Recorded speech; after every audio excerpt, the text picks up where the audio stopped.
Medición nominal. Las reglas que se emplean para asignar numerales a objetos definen la clase de escala y el nivel de medición. El nivel ínfimo es la medición nominal. Las cifras asignadas son de índole numérica, pero sin el significado de números. No se las puede ordenar ni sumar. Son denominaciones muy semejantes a las letras que sirven para designar conjuntos. Si a individuos o a grupos se le asigna 1, 2, 3, estos números no pasan de ser meros nombres. Por ejemplo, se le asignan a los jugadores de béisbol y el fútbol americano y de fútbol y también a los teléfonos. Los grupos pueden recibir las designaciones 1, 2 y 3 o A1, A2 y A3. Usamos este tipo de medición en nuestra vida diaria y en nuestro pensamiento ordinario. Identificamos a los demás como varones o mujeres, protestantes, australianos, etc. En definitiva, los símbolos dados a los objetos, o más bien a grupos de objetos, constituyen escalas nominales. Algunos expertos piensan que esto no es medición, según indicamos con anterioridad. Esa exclusión nos impediría llamar medición a gran parte de los métodos de la investigación social científica, puesto que se satisface la definición de medición y es posible comparar y contar los miembros de los conjuntos nombrados. Cabe decir que los procedimientos nominales son mediciones. Los requisitos de la medición nominal son sencillos. A todos los miembros de un conjunto se les asigna el mismo número, pero se evita asignar el mismo número a dos conjuntos. Se cumple así con los postulados 1 y 2. Es preciso que sepamos si los objetos son o no iguales. No obstante, en la medición psicológica, social y pedagógica, el calificativo igual debe ponerse entre comillas. Lo que realmente queremos afirmar es aproximadamente igual, pues hay que considerar la complejidad del comportamiento humano, la falibilidad del juicio y de las respuestas humanas dentro de los errores habituales de medición. Este tipo de medición, al menos en una forma sencilla, se expresó en la figura 25.1, donde los objetos del rango 0, 1 se representaron gráficamente en las A minúscula, los objetos del conjunto U, o sea, las 5 personas, por medio de la regla. Si X es varón, asígnele 1, si es mujer, el 0. Este es el modo en que la medición se cuantifica cuando interviene una dicotomía solamente. Si la partición contiene más de dos categorías, habrá que aplicar algún otro método. Básicamente, la cuantificación de la medición nominal equivale a contar los objetos que se hallan dentro de los casilleros de los subconjuntos o particiones.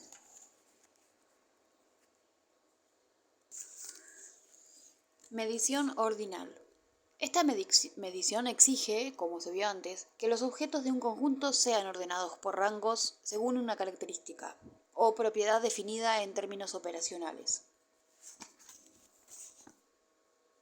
Si se justifica el postulado de transitividad ordinal, será posible esta medición. Es decir, si tenemos tres objetos, A, B y C, y si A es mayor que B y si A es mayor que B y B mayor que C, y si tenemos razones para afirmar que A es mayor que C, se cumple la condición fundamental de la medición ordinal. El método puede generalizarse de tres maneras. La primera es que cualquier número de objetos de toda clase puede medirse ordinariamente con la sola extensión A, B, C. La medición sigue siendo posible aunque dos objetos sean iguales. Basta que podamos afirmar que A es mayor que B, B mayor que C, C mayor que otro número X, en cierta propiedad. La segunda generalización consiste en valerse de propiedades o criterios combinados. En vez de una sola propiedad, se usan dos o más. Así, en lugar de ordenar por rangos a un grupo de universitarios en base a su aprovechamiento académico, usando para ello los promedios de calificaciones, Tal vez queramos hacerlo con una combinación de criterios basados en los promedios de calificaciones y en las puntuaciones de una prueba. La tercera extensión se logra al aplicar otros criterios que no sean el de mayor que. El criterio menor que se nos ocurre de inmediato. Pueden emplearse criterios como precede, está arriba y es superior a. De hecho, podemos sustituir un símbolo que no sea mayor ni menor. Ese símbolo es 0 o O y sirve para designar cualquier operación, como las que acabamos de nombrar y que reúnen las condiciones del postulado de transitividad. A o B puede significar A precede a B o que A está subordinada a B. A o B o C puede significar que A es superior a B, que B es superior a C y que A es superior a C. Los números dados a los objetos ordenados por rangos reciben el nombre de valores del rango. Sea R igual al conjunto de objetos ordenados por rangos. R es igual a mayor que B, mayor que es 3 puntitos, mayor N. Sea igual al conjunto de valores de rango R. Si se recurre a este procedimiento, los valores de rango se asignan en orden inverso.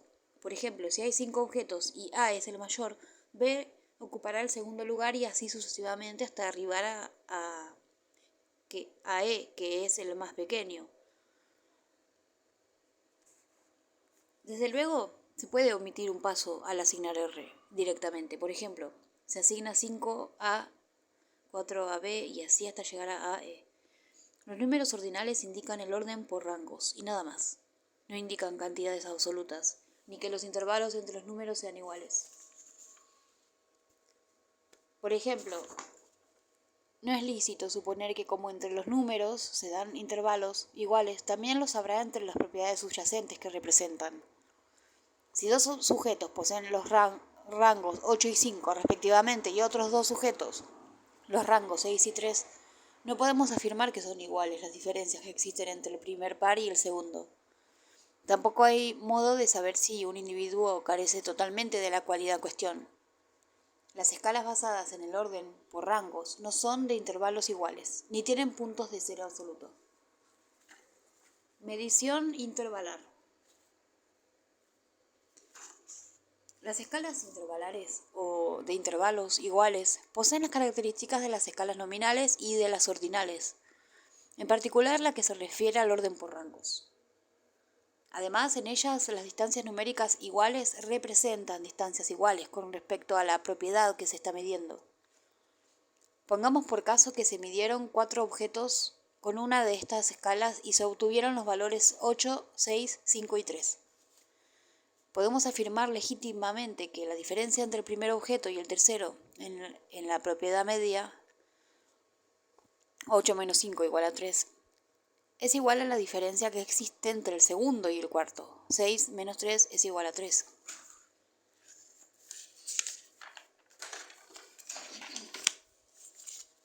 Otro modo de expresar la idea de intervalos iguales consiste en afirmar que estos pueden ser sumados y restados. Se supone que estas escalas muestran el siguiente aspecto.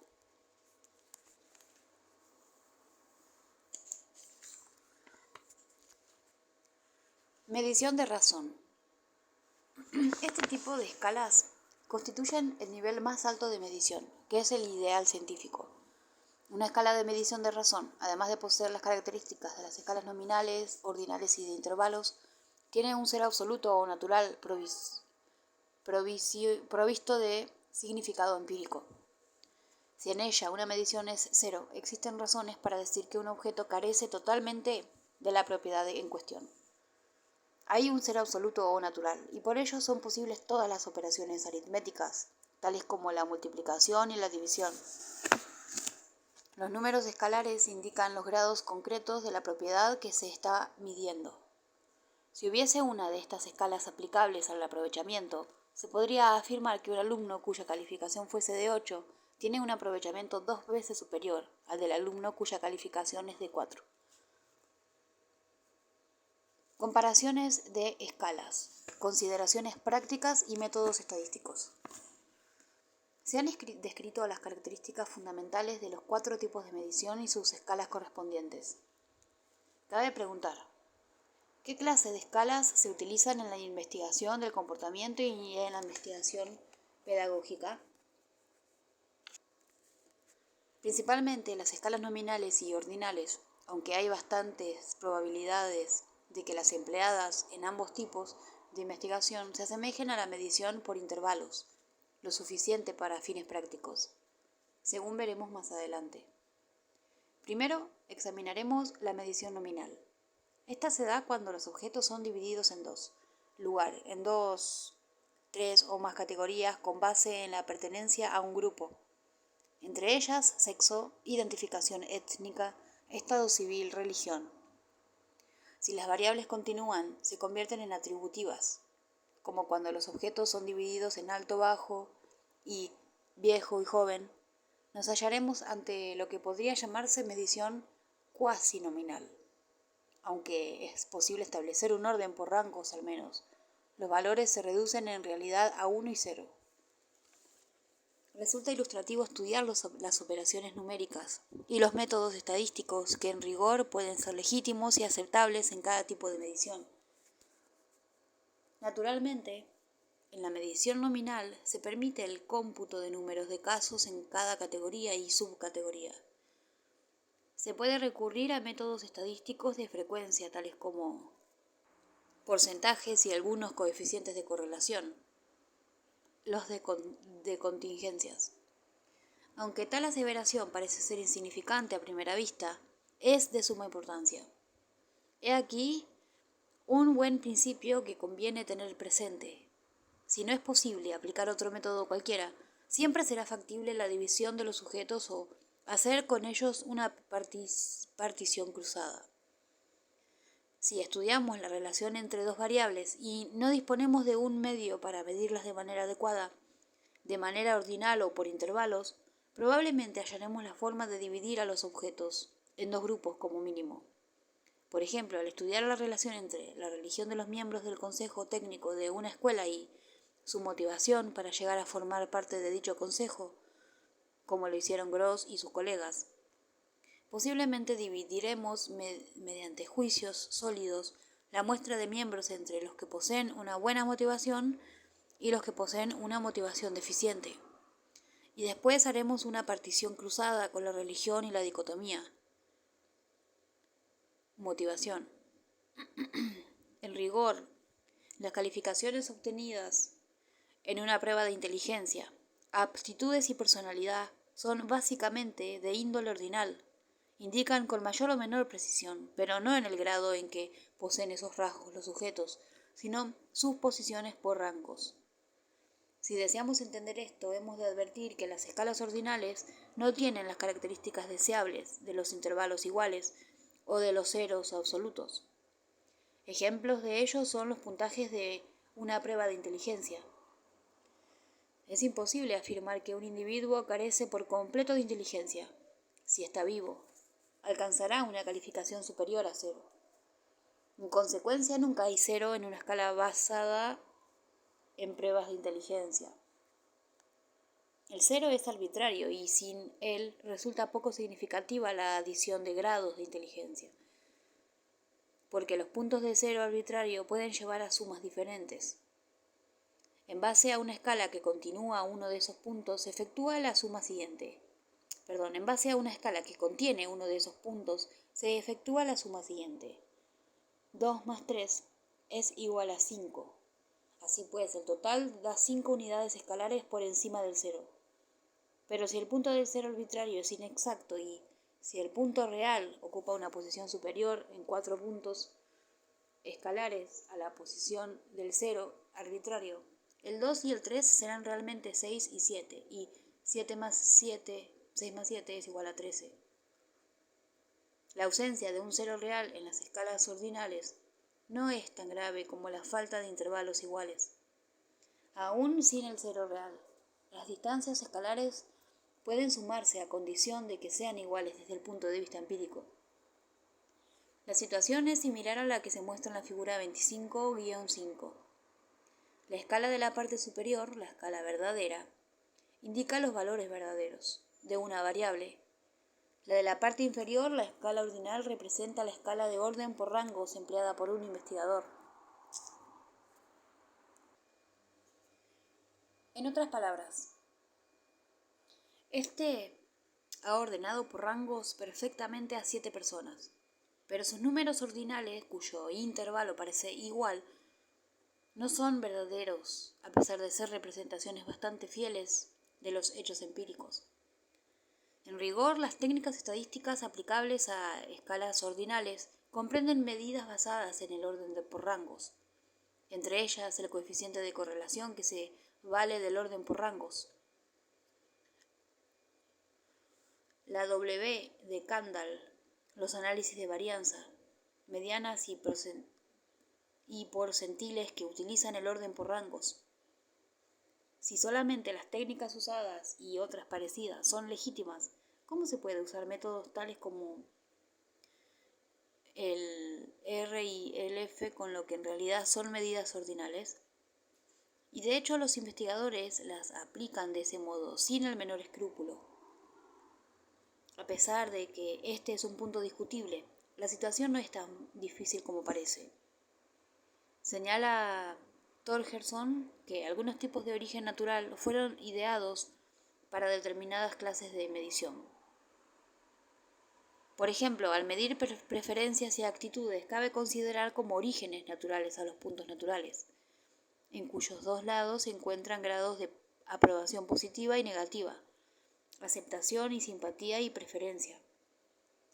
Por otra parte, las escalas de razón, aunque deseables, no son impredecibles, puesto que gran parte de lo que necesitamos realizar en la medición psicológica puede hacerse con escalas de intervalos iguales.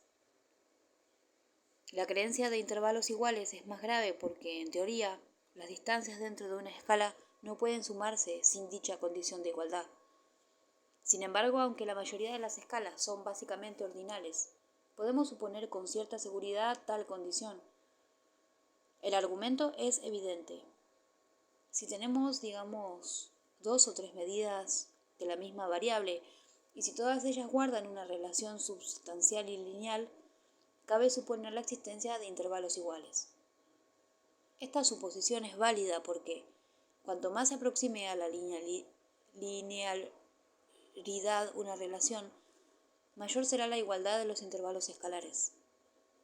Esto mismo es aplicable, al menos hasta cierto punto, a algunas medidas psicológicas como las escalas y las pruebas de inteligencia, aprovechamiento y actitudes. Un argumento afín es que muchos de los métodos analíticos que aplicamos funcionan muy bien con la mayor parte de las escalas psicológicas. Dicho de otro modo, los resultados que se obtienen al emplear escalas y al suponer intervalos iguales son satisfactorios. El punto de vista adoptado en este libro es, pues, pragmático. La suposición de la existencia de igualdad de intervalos da buenos resultados. Con todo, nos hallamos entre un dilema. Si usamos las medidas ordinales como si fueran medidas basadas en intervalos o razones, podemos errar al interpretar los datos y al inferir las relaciones en base a ellos, aunque quizá el error no sea tan grave como se asegura. Los números como tales no representan problema alguno, pues nada tienen que ver con la diferencia entre P y R o entre los métodos estadísticos de orden paramétrico y no paramétrico.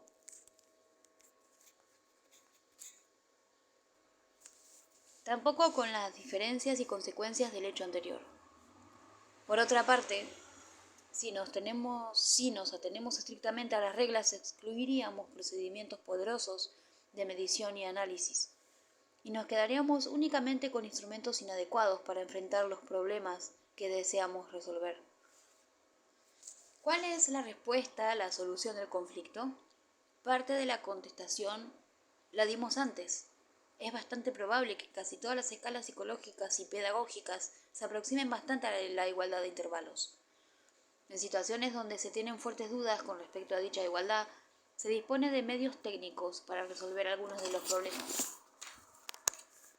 El investigador competente debe tener conocimiento sobre métodos de valoración escalar y sobre ciertas transformaciones que conviertan las escalas ordinales en escalas de intervalos. En el estado actual de la medición no es posible tener la seguridad de que nuestros instrumentos tienen intervalos iguales. Es importante plantearse la interrogante: ¿cuán graves son las deformaciones y los errores en que se incurre al tratar de mediciones ordinales como si fuesen mediciones por intervalos? Es evidente que las consecuencias no son graves si se pone cuidado en la construcción de los instrumentos de medición y especialmente en la interpretación de los resultados. Parece que el mejor procedimiento consiste en tratar a las mediciones ordinales como si fuesen mediciones por intervalos y estar siempre alerta ante la posibilidad de una gran desigualdad de intervalos. Debe aprenderse cuanto sea posible acerca de las características de los instrumentos. Y lo más importante, hemos de ser extremadamente cautos al interpretar los datos ordinales, que fueron sometidos a un análisis estadístico adecuado a la medición por intervalos. Con este método se ha conseguido abundante información práctica, la cual se traduce en adelantos científicos, en el campo de la psicología, de la sociología y de la pedagogía. En pocas palabras, el pedagogo que atienda a este consejo nunca se desviará grandemente de su objetivo, si lo aplica con pericia y prudencia. Este tema lo explica bien Guilford al recordarnos que los psicólogos rara vez vacilan entre aplicar los datos aportados por escalas ordinales, técnicas estadísticas que suponen una medición basada en escalas de intervalos. Incluso se llega a afirmar que pocos investigadores se percatan de tal suposición. Y luego, para tranquilizarnos, agrega: con frecuencia los datos experimentales se aproximan lo suficiente a la condición de unidades iguales, como para que el error que se comete al someterlos a los diversos métodos estadísticos que los requieren sea tolerable. Esta es una de las ocasiones de hacer uso de aproximaciones, sin excluir las más generales, a fin de extraer la mayor información posible. Ello a menudo se justifica por lo manifiesto de la coherencia interna de los hallazgos y por la validez de los resultados. Pero esto no libera al investigador de estar alerta por si se presentan aproximaciones intolerables o por si aparecen resultados y conclusiones que se deben esencialmente a su defectuoso empleo de los métodos estadísticos.